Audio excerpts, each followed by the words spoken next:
శుభోదయం.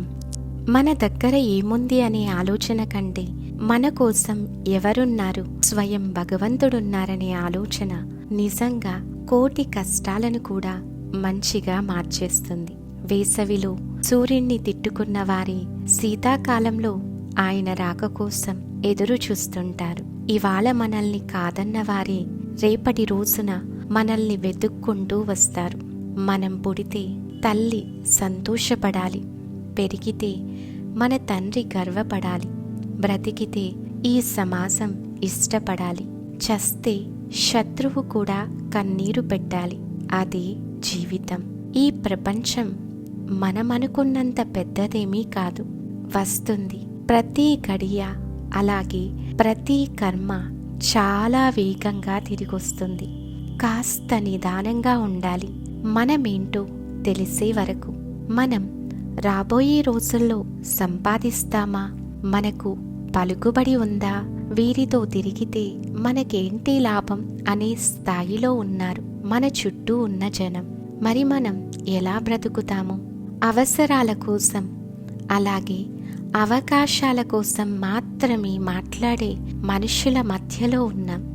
అందుకే స్థాయి పెరిగినా అలాగే తగ్గినా సదా ఒకేలా నిరహంకారిగా ఉండాలి.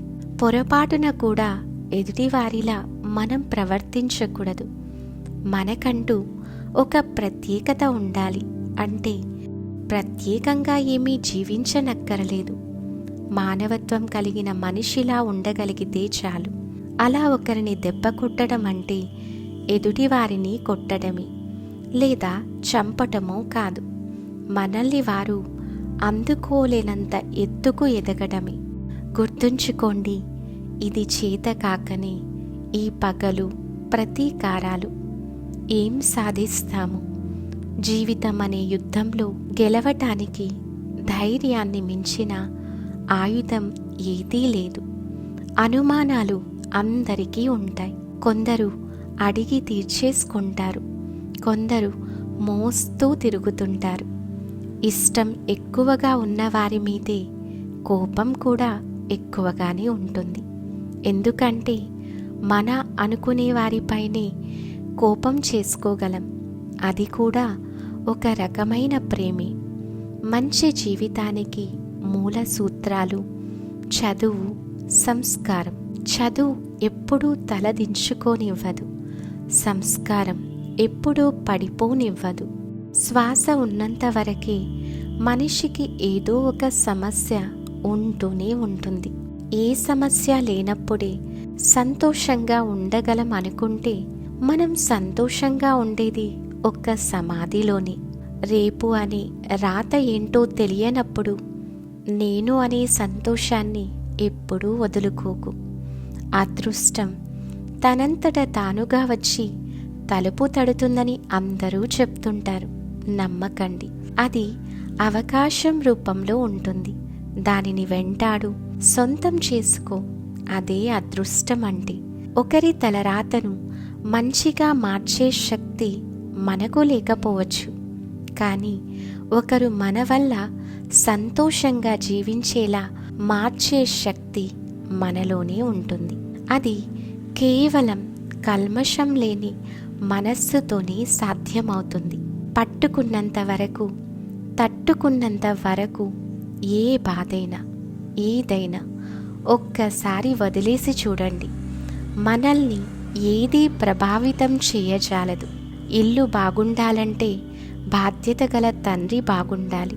పిల్లలు బాగుండాలంటే బాధ్యత గల ఇల్లాలు బాగుండాలి. సమాజం బాగుండాలంటే బలమైన నాయకుడుండాలి. కానీ మనం బాగుండాలి అంటే మాత్రం ఒక మంచి సాంగత్యం ఉండాలి.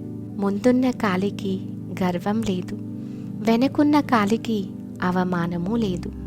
ఎందుకంటే ఆ రెండింటికి తెలుసు, ఒక్క క్షణం చాలు తమ స్థానం మారటానికి అని. నిజమే కదా? ప్రయత్నం మన దగ్గర పరిస్థితుల కాల నిర్ణయం, ఎదుర్కోవటం మన మనోధైర్యం. ఎకరాలుగా భూమిని కొంటున్న మనిషిని చూసి శ్మశానం నవ్విందట. ఎందుకో తెలుసా? నిన్ను కొనబోయేది నేనేనని, నీకు ఇవ్వబోయేది 6 అడుగులు మాత్రమేనని, చేసే పని చిన్నదని సిగ్గుపడకు. కోట్లు కూడబెట్టిన ప్రతి ఒక్కరూ మొదట కూటికి లేని వారేనని మరువకు. జీవితాన్ని గొప్పగా ఊహించుకొని బ్రతికే వారి కంటే ఉన్న జీవితాన్ని గొప్పగా మార్చుకునేవారే జీవితంలో ఎప్పుడూ సంతోషంగా ఉంటారు. శరీరం ఎంత పని చేస్తే అంత ఆరోగ్యం, మనస్సు ఎంత స్థిరంగా ఉంటే అంత ఆనందం. 100 రకాలుగా ఆలోచించే తెలివితేటల కన్నా ఎంత కష్టమొచ్చినా చిరునవ్వు ఇచ్చే గుండె ధైర్యం గొప్పది. అప్పు అనేది ఇవ్వటం వల్ల డబ్బు అయినా పోగొట్టుకుంటాము, లేక శత్రువులనైనా సంపాదించుకుంటాం. తప్పు చేసినప్పుడే కాదు, కొన్నిసార్లు మంచి చేసినప్పుడు కూడా శిక్ష అనుభవించవలసి వస్తుంది. స్నేహితులనేవారు ఆనందంగా ఉన్నప్పుడు ఆహ్వానిస్తేనే వెళ్ళాలి. కష్టాల్లో ఉన్నప్పుడు పిలవకపోయినా వెళ్ళి మనకు తోచినంత సహాయం చేయాలి. కాలానికి ఒక గొప్ప గుణం ఉంది. నవ్వుతూ చేసే పాపాలు ఏడుస్తూ అనుభవించేలా చేస్తుంది. ఆ పాపాలకు కాలం తప్పక సమాధానం ఇస్తుంది. చివరిగా ఎద్దుకు 5 అడుగుల దూరంలో ఉండండి, గుర్రానికి 10 అడుగుల దూరంలో ఉండండి, ఏనుగుకి 100 అడుగుల దూరంలో ఉండండి. కానీ దుర్మార్గునికి మాత్రం 1 దేశం దూరంలో ఉండండి అని చెప్పారు.